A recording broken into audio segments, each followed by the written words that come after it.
Hello everyone, we're back to it. Another day, another couple of web components. Let's see what we can do. Now, yesterday I worked with Elliot on a couple of components. We tackled the hacker typer component, and this allowed us to type text, just slam some keys on the keyboard and get some cool code back. I haven't published this yet. Again, I'm very lazy. These don't get published that quickly. We also worked on this die face element, and this is just a random die roll kind of thing. So you get to pick how many sides the dice has, and it will pick a random number. That was a nice easy one. Let's see what we got today, shall we? And it's a big one. Typewriter effect. Okay. Well, I guess this is going to be the same as hacker typer pretty much. But yeah, sure. Let's do it. So I'm going to create a new repository from the custom element boilerplate. We know how this goes now, right? What was this one called again? Typewriter effect element. Description.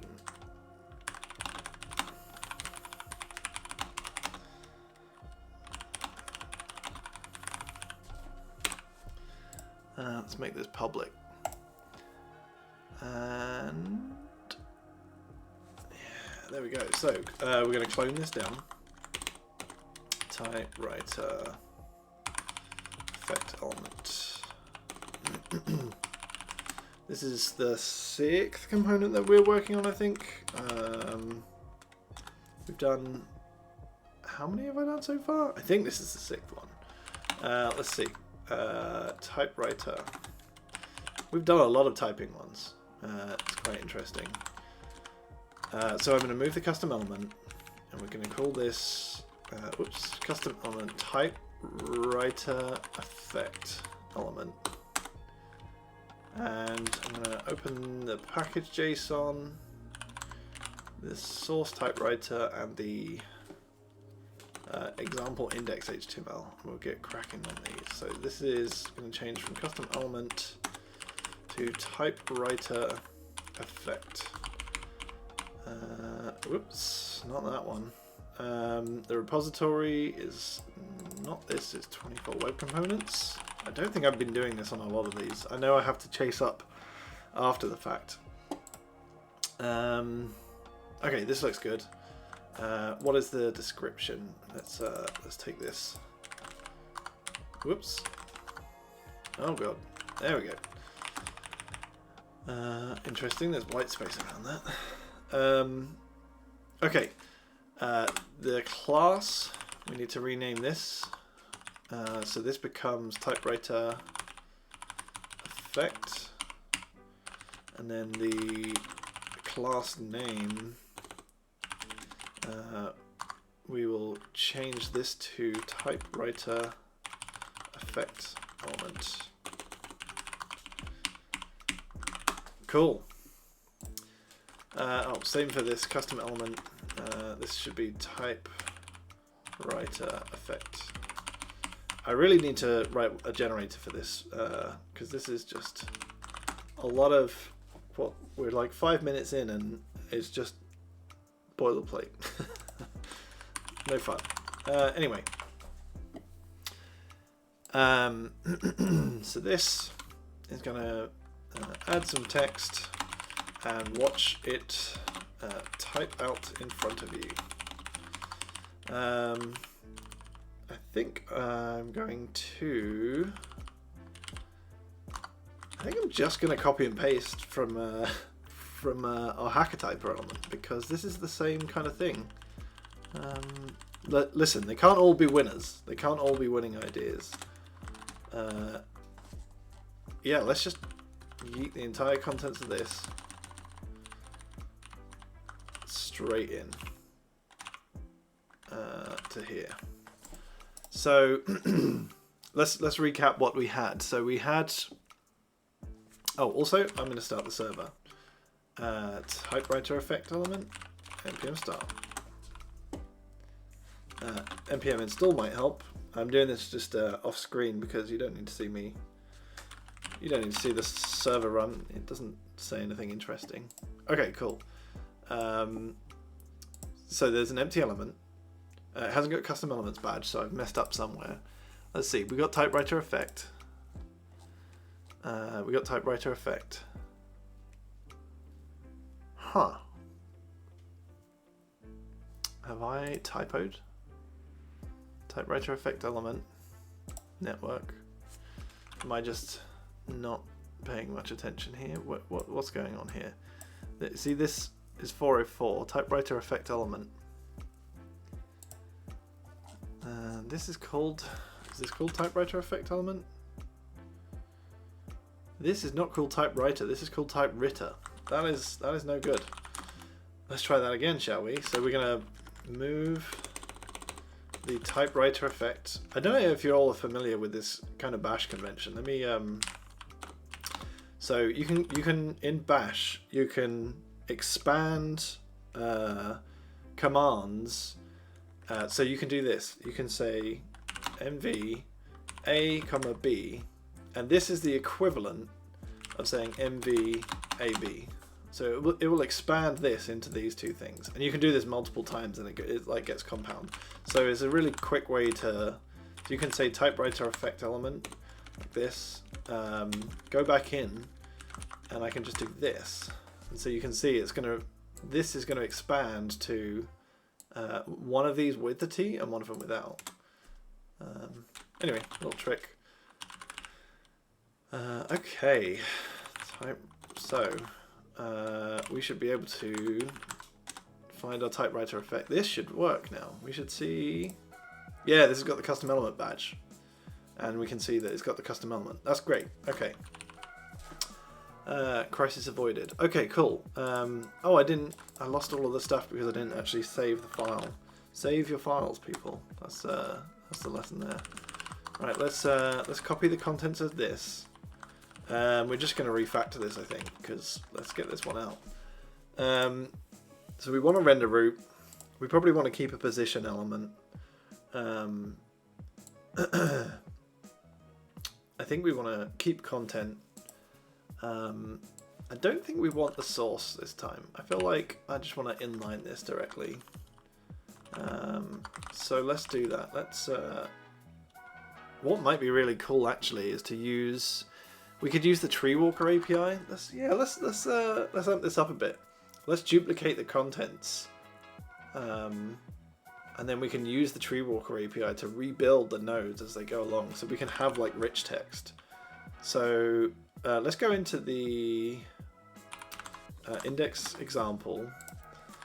I'm going to say this is an example of EM writing rich text. Let's make this strong. Okay, cool. I'm just gonna, for now, we don't want the style tag. What I'm gonna do is I'm gonna put a slot in here just so we can see the contents,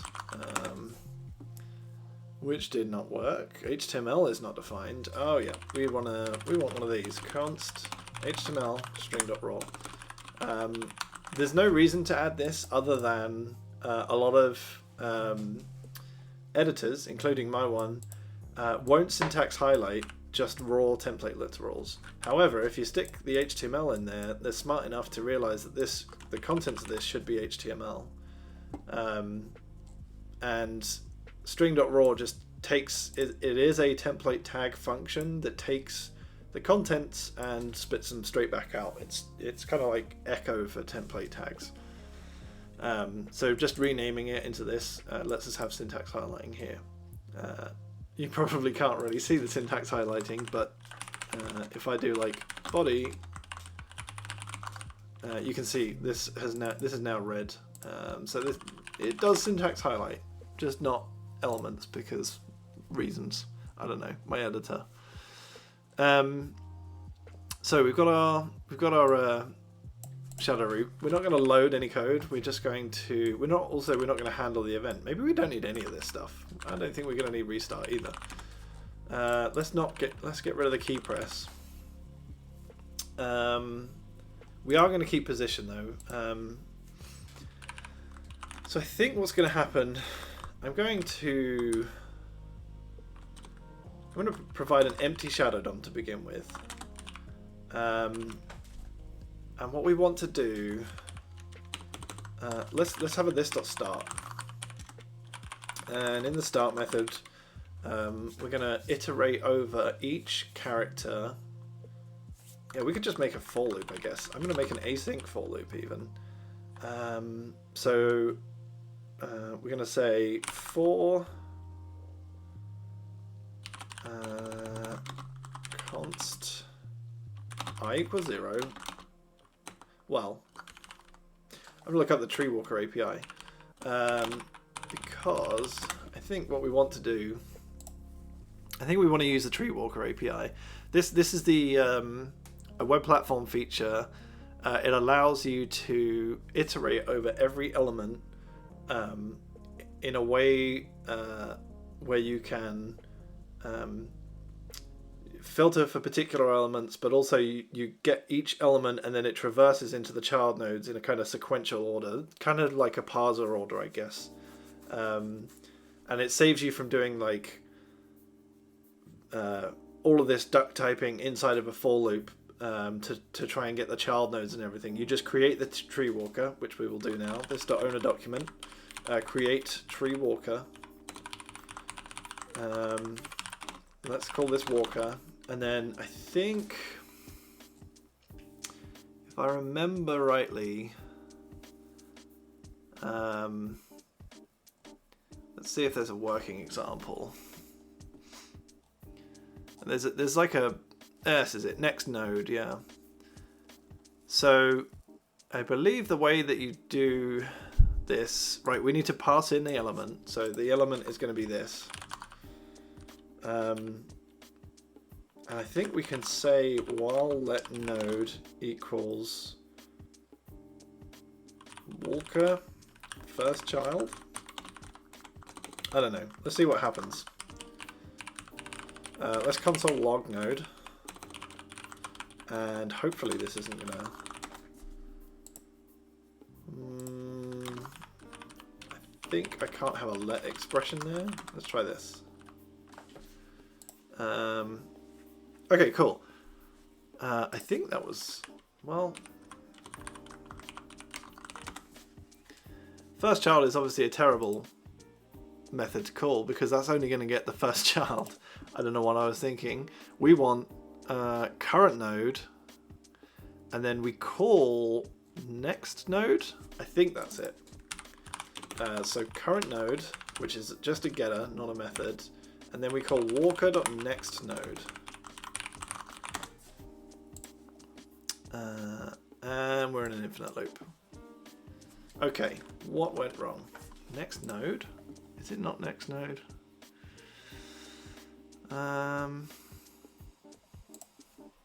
Next visible node in document order. Well, tell you what, let's cancel out of this. Maybe, uh-oh, things are freezing. Can I close this before it completely seizes up? Who knows? Am I even skipping frames? I'm not even skipping frames. Okay, I think we're back to normal. Right. Shame on you, Firefox, for seizing up this way. That's not great. Okay. I'm gonna manually look at this API in the inspector because I'm pretty sure. So, I'm pretty sure this should work nicely. Let's have a look. Document create. Is it create tree walker? Create tree walker. $0, which is this element that I've got selected, and we've got this right X. So the current node is the typewriter effect. This is the problem, I think. But what is the next node? Next node. Oh, it is the text element, which is the child. And then it's the EM. Okay, so this is exactly what I wanted. And this gets to null. What am I doing wrong here? While node is equal to... I just realized I don't have the chat open. I should probably have the chat open. Pop out. Here we are. I don't know if anyone's been talking. The chat thing is on the screen, but it doesn't work that well. Anyways, let's... right, so this worked, right? We have the walker. We create it against the element. We let a node. If we have a current node, we then call next node. Let's see, let node. I mean, this shouldn't have even worked, should it? This should have worked. Yeah, like, so we let the node. Node equals walker.current node. Oh, it might help if I name this walker too. Okay, so we've got the walker. We let the node. Node equals walker.current node. Walker.next node is the text node. Walker equals current node, next node. Walker equals current node, next node. So this should work. Why did this absolutely... Look, it's stuck in an infinite loop. And I don't know why.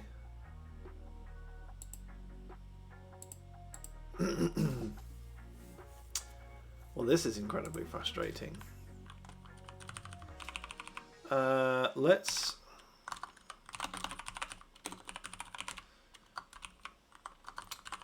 comment this out. Hopefully this will refresh. This is not refreshing, is it? This is stalling now. Infinite loops.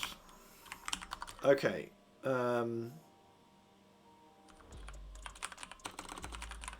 Let's say while node. Walker next node. Now, actually, walker next node also returned. Ruh-roh. Yeah, I need to kill this again. This is not going. There we go.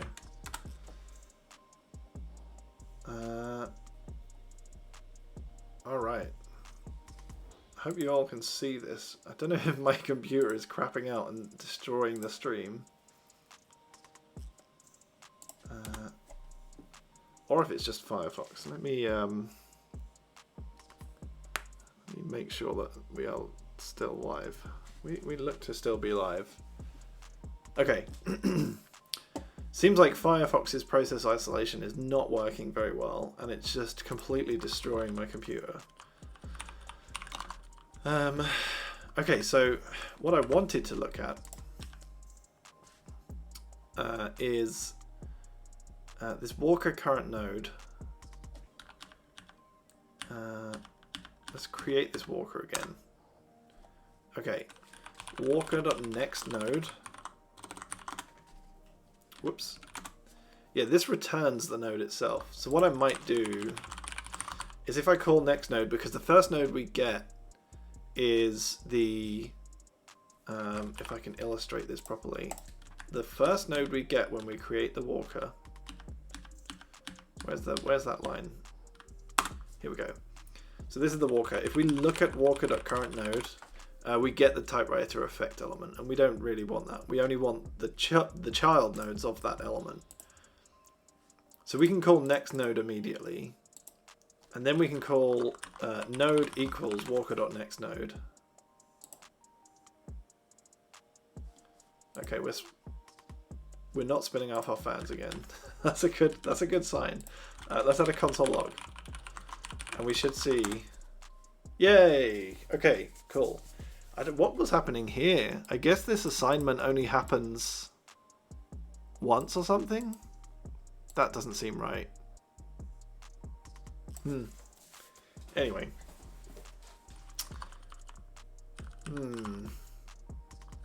Does this assignment in the while loop does not happen once? It happens on each evaluation, right?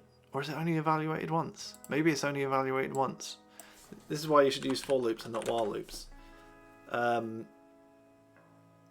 Okay, well we have the node anyway. And so we're going to keep iterating until this becomes null, and then it stops the iteration. So we've got our collection of nodes, which is great. What we can do then is we can see if it's a text node. So we can say if node type equals, I think it's node.textNode. So let's log out text node, and we can say node text content. That's the relevant thing that we want. Node type is a node. Is it? What is it? What is the other node? I don't know. Let's find out. Let's console log unknown node type. This is going to give me an int, so it's not going to be fun, but whatever. We have a node is null. That's because this needs to be at the end of the loop. Okay, unknown undefined. That's cool. It's not node type, is it? Let's store as a global variable. It's not type. It is one of these properties. Node type, of course. Node type. Node type. Oops. Okay, so these are one. If I go to MDN node type, we should be able to see it's an element node. That's what I was after. So if the node type is a node element node, then we'll do something special here. And so for this one, we can say, I'm going to do an inner loop. So we're going to say for let I equals 0, I less than the node text content length, I plus equals 1. And let's just say display node. We're going to say so we're going to say display node. This .owner document create text node. So we're duplicating the node in a sense, but we're actually just creating a new text node. We're going to say display node dot text content plus equals node dot text content I. And we also want to say this render root append display node. Okay, so we're creating a tree walker. We're iterating over each node. If the node's a text node, we're going to create a new text node and we're going to append it into our render root. What's wrong with create text node? Create text node requires at least one argument. Okay, there you go. There's your one argument. Check it out. I think we've done it. Obviously, this is no fun though because we're not actually. This is not rich text. So we're also just instantly doing all of this. This is a load of processing power to do nothing. If we await, let's make us a little delay function. Const delay ms promise. We want a new promise. This is a number, isn't it? Whoop. We want a new promise that's going to resolve set timeout resolve ms. There we go. So we can now say await delay Let's wait 1 second between each key press and see what happens. Nothing happens. Whoa, it's happening. It just took a second. Why did it take so long to start? Let's change this to 250. It seems like it's... Oh, there we go. Yeah, right. I'm going to lower this to 100. In fact, I'm going to make this... I'm going to put this up here because I think we're going to repeat ourselves here. And we'll make it configurable later. And of course, it can't be the same name. So we're going to need to change the name. Cool. Okay, so we've got a display node. I think we also need to say root node, this.render root. And the reason for that is because this is going to be a tree, we want to have like an active node. So if we say root node here, that changes nothing. But when we reach an element node, this is when we want to do something different. So we want to say the display node. I guess we're going to say this. Well, let's say node.clone node, and then we can say display node text. I don't know if we need this. Let me just test this. So this is we're going to create an EM, and we're going to say em.text content equals hello. Now, if I were to clone this. Clone node. Well, let's look at this node first, so we can see it's got like a child node of the text element with the text of hello. If I say em.clone node, this has no children. If I say em clone node true, then this has children. Do you know what would be an easier way to represent this? Let me zoom in as well, just in case. If I said em alter HTML, we can see that this is an EM with a text node of hello. If I said clone node true alter HTML, we get the same thing, the exact same thing back. However, if we drop the true,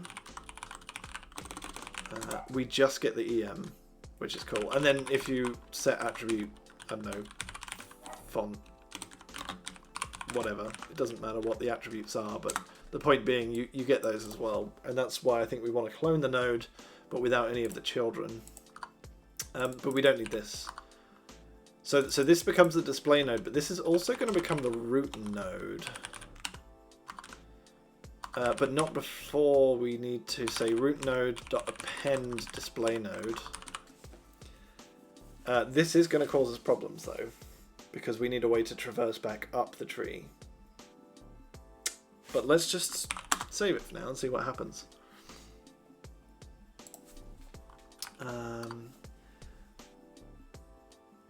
Cool, so we've got this writing. Yeah, see how everything is italicized now after this? So we need to know when we're back out, and we need to change the root node when we traverse kind of back up the tree. I think there is something in the tree walker that does that. Let's go back to tree walker. Yes, that is not how you spell tree walker. So we could look at parent node, and we could say we could keep a stack of nodes, right? Let's try this. If we keep a stack of nodes, let me finish this thought, I guess. If we keep a stack of nodes and we just check the parent node, if the parent node doesn't match, then we just pop this stack. Because it seems like there's also root. I wonder what root does.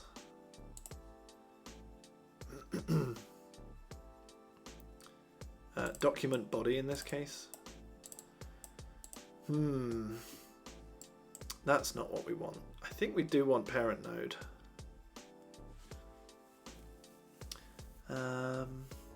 What else could we use? Let's try parent node. What would we say though? So we want to keep root node needs to be like we're drilling down into root node, right? But like if we inspect this, what we're getting is an EM, and then we're getting our text node, and then we're not traversing back out of the EM, and so what we have instead is the strong that goes inside the EM, and then this rich word, and then this was outside of the strong tag, but we're just continually nesting. And so what we need to do somehow is change this so that the root node becomes the parent. I think the stack idea will work. The problem we'll have with the stack, I mean, let's just try this. We can figure this out, how to pop the stack in a minute, but if we have a root node, we're appending, so this just needs to be at -1. So this is a fairly new method, so just in case no one knows this, array has a at method, and you can pass in negative indexes and it will go from the right of the array. So -1 is the same as the last item of the array. It saves you doing like root node dot length -1. This and the at -1, this is the same thing. So we've got the root node. We're going to append our display node, and then it's going to blow up here, isn't it? Yeah. So now we need to do the same here. We need to say at -1, and then we want to say root node dot push display node, and this should get us to the same position. So we'll be no better off. This will do this nesting. Maybe I should have sped this up a bit, eh? Let's call it 100. We know that this is yeah.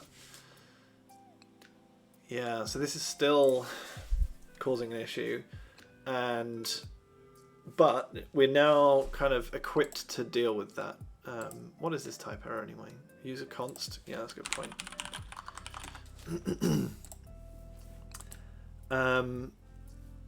So we need to pop. If we did a pop, what would happen? You see, we could just do a pop here, right? We said, oh, it just dawned on me. We can look at next sibling, and if there are no subsequent siblings, then we can pop. I think that's what we want to do, right? Let's console log next sibling.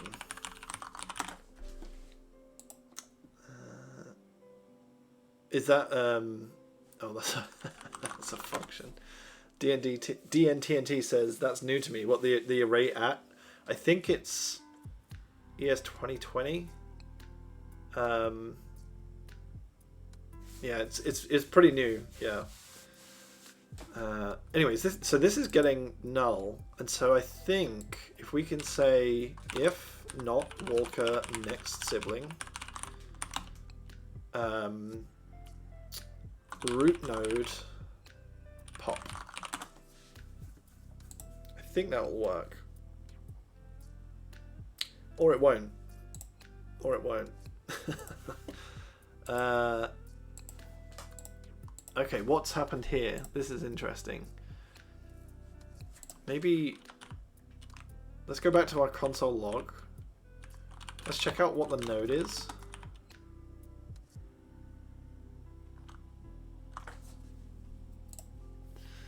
Right, so we've got this is the current node we're on.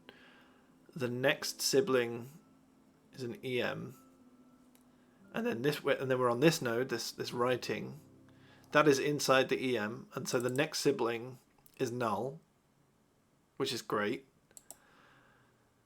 Then we're in a text node, and the next sibling is a strong tag, which is also fine.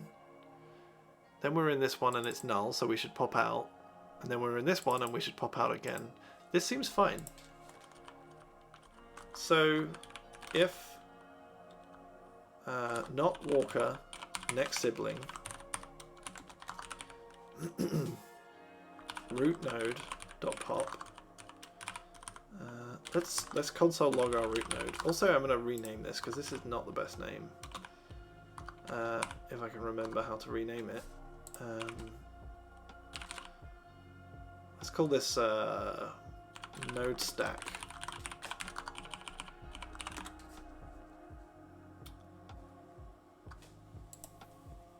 Oh, okay, node stack at. Oh, we have an empty one here. Why do we have an empty? It's obviously popping this one, which is no fun. But it should.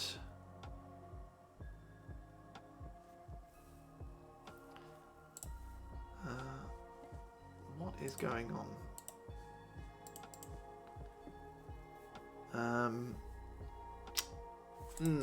Okay. Genuinely stuck on this. This is this node, and then Walker. Oh, this is mutative. I'm pretty sure. I think this. Yeah, this is. This actually advances the tree. Excuse me. This advances the tree, which is the problem. We don't want to do that. What we want to do is we want to check the node sibling, I think. Let's check the node sibling. Next sibling. Node next sibling. Yeah, there we go. Right, this is working now. Cool. I thought we were going to be stuck there forever, but we've done it. Nice. Yes, indeed, TNT. Okay, cool. I think there's only a couple of bit. Like, let's fix this error. This is an easy one because we know that the stack is never going to be empty.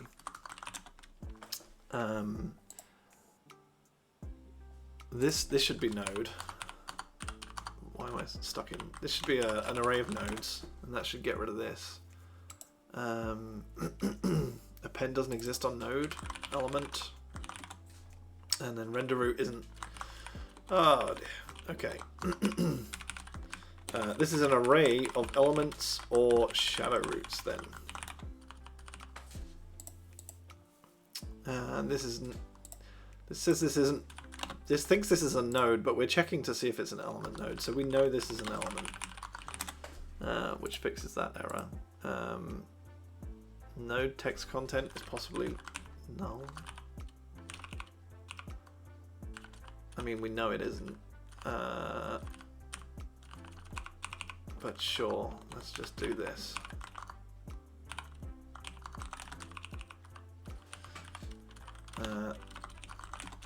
That will get rid of that. That will get rid of that. I think. What is going on here? Text content length is possibly undefined. Yeah, I know, that's why I put a question there.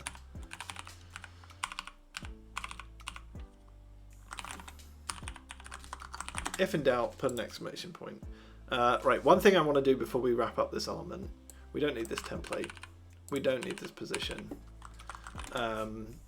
What I would like to do, we also don't need this in our HTML or this display area. Turns out we needed nothing from this hacker typer element. We thought we did, we didn't. What I want to do is make the delay configurable. So let's say get delay is going to return a number. And this is going to say this get attribute delay or 0. Well, maybe a slightly better delay than 0. Also, I think maybe we want to do a math min for like 50 because we don't want to wait we don't want to allow people to set a super low delay like 0. Maybe we do, but I think we want to clamp it.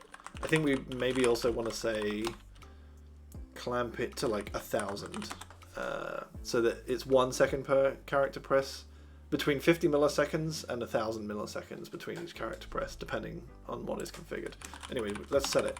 Delay value is going to be a number, and we're going to call this set attribute delay value. I think we're also going to observe it. Observed attributes. This is not a private field. This is a static field. Equals delay. Shouldn't it be the other way around?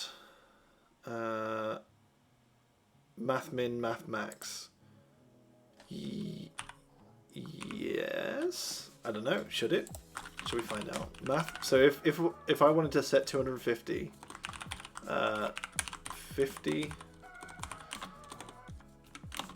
250, 1,000. Oh, yeah, I think you're right. Or should this be the other way around? That doesn't make a difference. Why would I think that? No, yeah, of course you're 100% right. This is the right way to do it. Thank you very much, DNTNT. Max. Cool. Okay. This needs to be number. No, this needs to be. This is a string.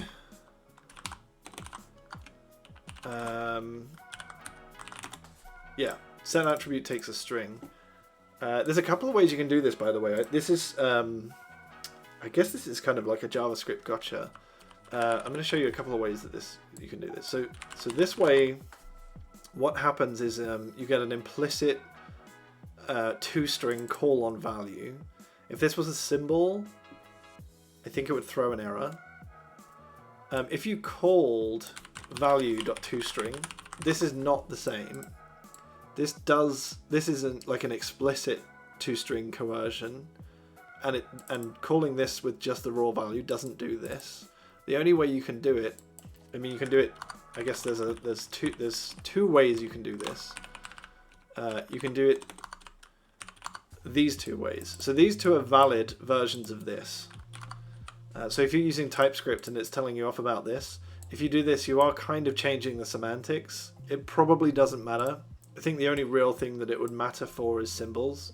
But if you did like symbol to string, will return a string of symbol, and this throws an error, cannot convert symbol to string. And so what you might find is that, like, if code is expecting, there's other versions of this as well. My memory's escaping me on those, but if code is expecting this to error, this one won't error for some of these, whereas these ones will. And so this is kind of the preferred way to do this. Well, I say preferred. I prefer it. You do you.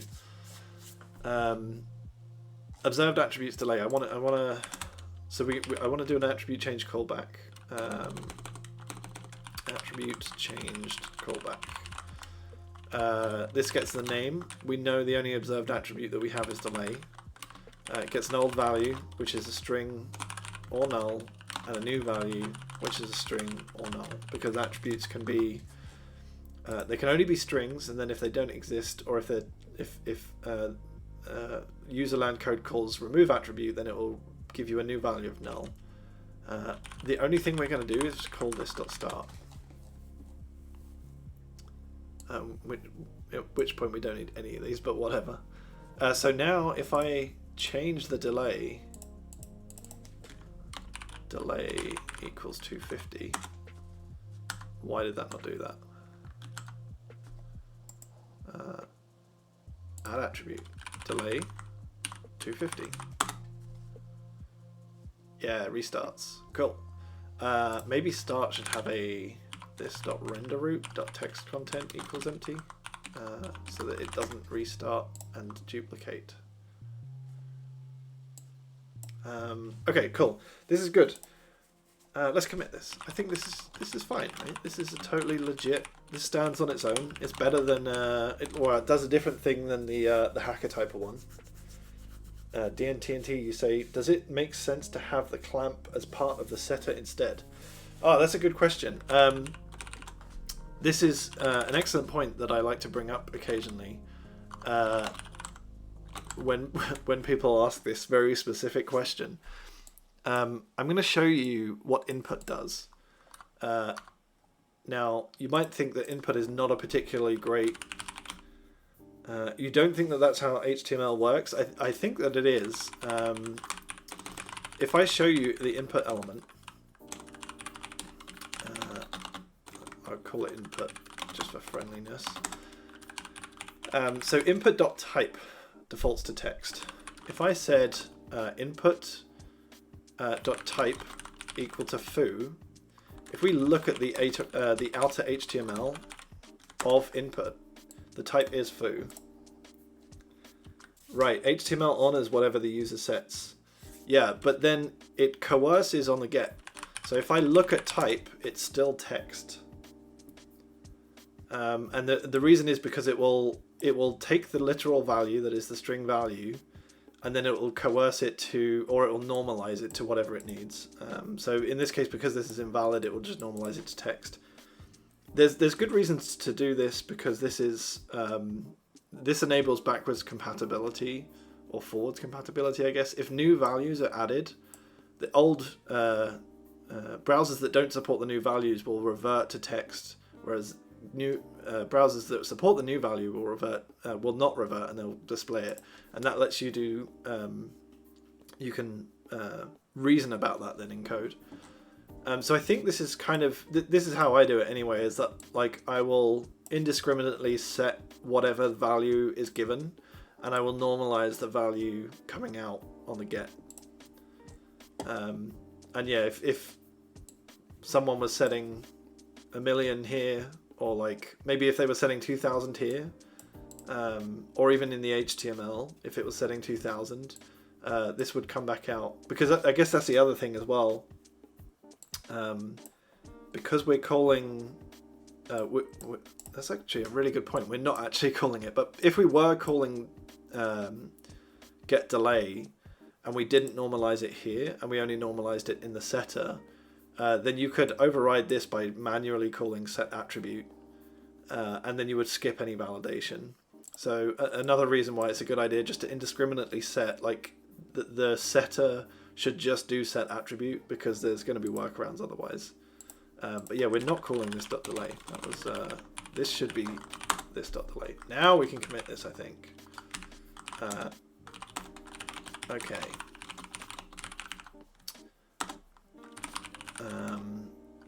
Cool.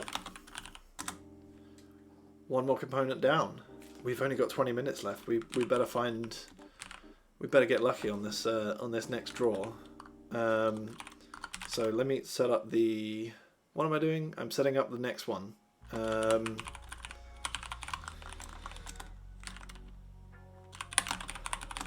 Let's see. Right. So that's that one committed, I think. Yeah, great. Pick the next one.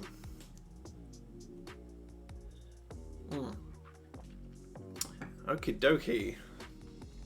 Well. Alright. This one. Let's go to our custom element boilerplate. So this one, there's a API intel.number format. Lets you format numbers. This element is going to do that for you. Number format element. Oh wow, I cannot type. I think I'd be much more productive if I actually knew how to touch type, but I don't. Okay, let's clone this.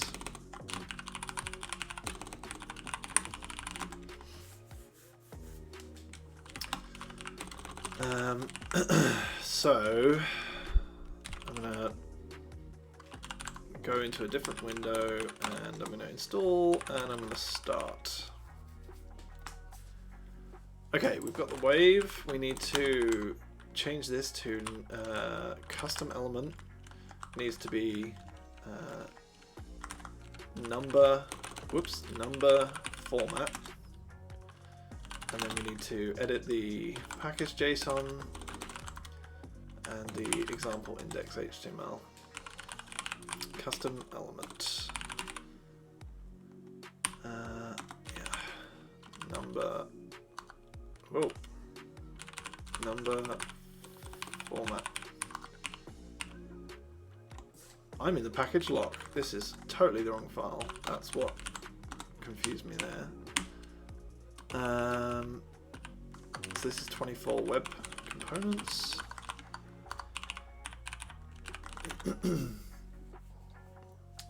Yeah, you decided to learn to touch type when you started using Vim. I think that is, yeah, one character wrong and you can destroy a lot of work in Vim.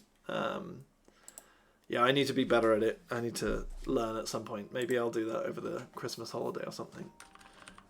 This is not in the GitHub namespace. This is just, whoop, my computer has started slowing down a lot. And we still got the, I don't know what's going on here, right? Custom element.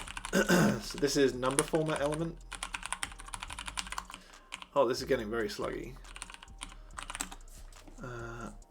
Okay.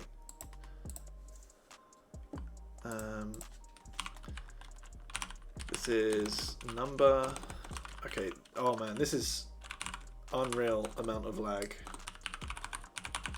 What is happening? Has my computer finally just decided that it's done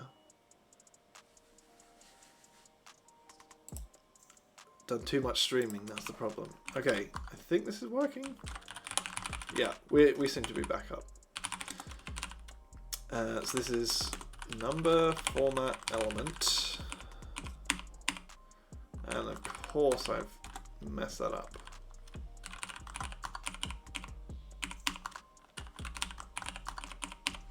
Oh no, things aren't going well right now.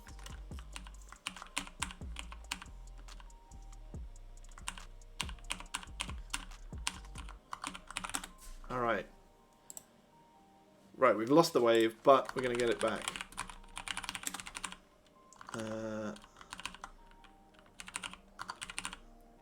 Number format, this is. I'm still seeing a lot of lag for some reason. Number format. Okay, we've got the wave back.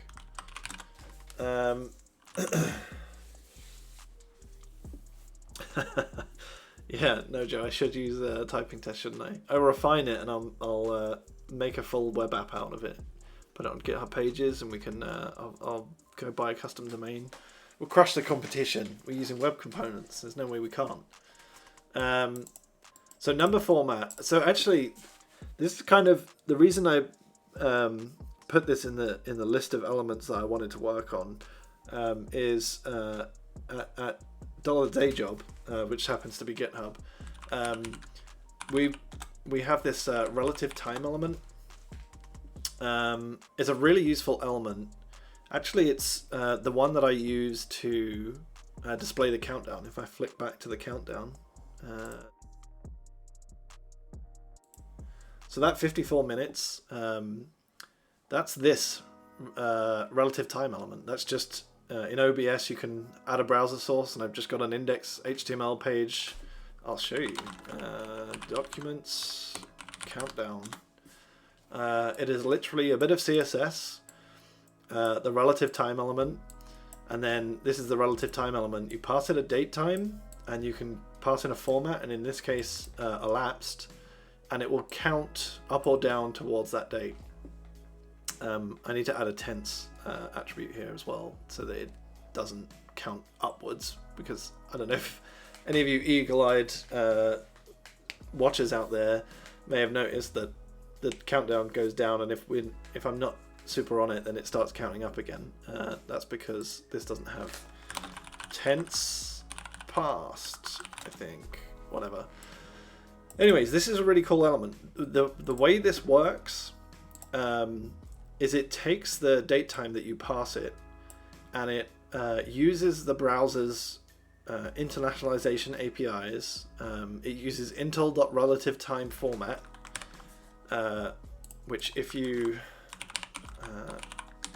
check out intel relative time format, you pass in a language, and then you can format, let's say 1 day, and it will say in 1 day. If I can't remember the options off the top of my head. There's a way that you can shorten this as well, and this will say like tomorrow, and it will localize it to tomorrow. Or you can also say like -1 day is yesterday. By default, it uses the long form, so it's 1 day ago and in 1 day. But yeah, it localizes all of this stuff. There's another API, so this uses a bunch of the Intel APIs, this relative time element, to make relative times really convenient. It also means that you can just put in a fixed time from the server, and which means that you can cache the page, and then when the browser actually loads it, it will normalize it to a relative time rather than an absolute time. Anyway, so there's another API which is the number format API, and this does a similar thing but for numbers. And you can say style unit unit byte, I think 1024, and you get this. There's a specific set of options that you can pass this. Let's go and look at the MDN.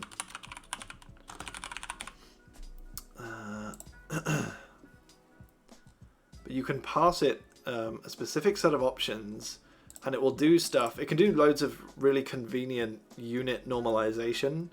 So it can display bytes, and obviously it's just added the comma here because English predominantly uses commas to separate larger numbers. I know some other languages use dot. But I think US English and UK English use comma. But it will also round this number. It will flatten this number to larger byte sequences. I need to remind myself. Let me quickly go find something that I can't show you because it's in the GitHub code base. But there's a set of options that you can pass this, and it will normalize these byte counts into like kilobytes and that kind of thing. I'm just going to pull up the code now. Here we go. I found it. Unfortunately, I can't show you this because yeah, this is inside the GitHub code base. But I can pull out just this configuration. This is not anything that's like private or sensitive. Where is it? I just saw it. So I think it's unit display. Whoops. Unit display narrow. And then there's another part of this.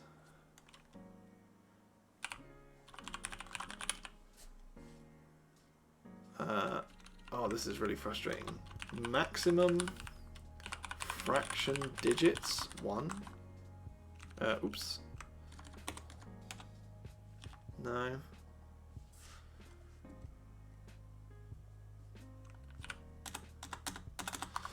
I cannot remember for the life of me how. I need to look at this. There is another option.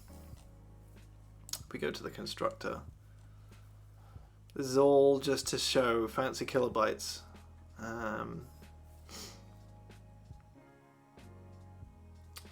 Style unit display. Is it unit display narrow?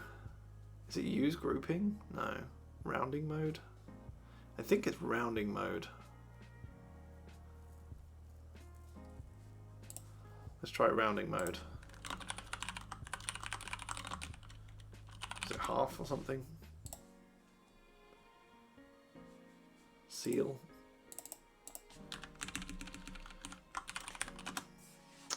No, this is not working. One moment, I'm going to find this in this code base. Here we go. Here we go. Okay, so you also need to have notation, compact, and there we are, 1 kilobyte. And then so you can just pass in literally the number of bytes, you know, 2048, 2 kilobyte, 20 kilobyte. And if I keep going, eventually it says 2 megabytes. And so this is great, right? Because this will also localize to different languages, depending. I mean, I doubt that there's many languages that have different notation for megabytes and stuff. But like you say, DNTNT, this supports currencies. It supports. There's actually a list of units that this supports, and this is the really interesting bit. Where is the list of units? It's somewhere around here. This one, a subset of the units. So yeah, it supports like bits, bytes, Celsius, centimeters. It supports like percent, weeks, years. So yeah, this is super convenient. And like I say, it's all localized. So I think we're at time now anyway, unfortunately. But I think next time, in tomorrow's stream, maybe we'll try and do some more on this. That's a teaser set up. Does it use C or F degrees based on the language? I wish it did. No. It has Celsius and Fahrenheit, and you have to figure that out. Yeah, there's unfortunately it doesn't give you any kind of localization rules. I think that maybe that exists in. So all of this is using the Unicode ICU and the CIDR, is it, tables? A lot of the Intel stuff is just based on this. I think this has a bunch of data about like preferred units for languages, but a lot of the like relative time, number format, plural rules, all of that kind of stuff is all based on this. So yeah, it's a really interesting part. It's a whole separate specification than JavaScript. It is so JavaScript is ECMA 262, and I think the Intel stuff is ECMA 402. If I remember the numbers correctly. Yeah, so this is just all about internationalization within ECMAScript, and there's like a whole separate thing, but it's really interesting. Anyways, that's all we got time for today. So tomorrow in tomorrow's stream, we'll keep working on this, and we'll try and get the number format API into a custom element, and I think that'll be quite an interesting one. All right, enjoy the rest of your days, evenings, whatever it is, wherever you are. Thank you very much. See you tomorrow.